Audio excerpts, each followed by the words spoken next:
I am Hannah Offmuth, and I am the hands and recipe developer for Tastemade's Tiny Kitchen.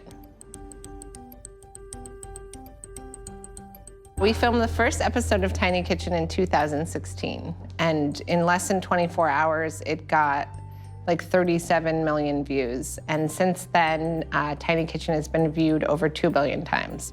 Tiny Kitchen is a cooking show where I take well-known recipes and cook them in a tiny kitchen using tiny ingredients, a tiny stove, and a tiny oven. Celebrities like Gigi Hadid, Emma Roberts, and Margot Robbie love Tiny Kitchen. I even heard that Chrissy Teigen tweeted about Tiny Kitchen. I would love to make one of her recipes and see what she has to say. Let me show you the Tiny Kitchen. I think my absolute favorite tiny tool in the Tiny Kitchen is the knives, because they're handmade in Japan and they work just as well as a regular chef's knife.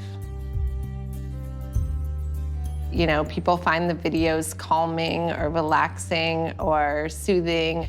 The videos just make the fans happy, and I really love that.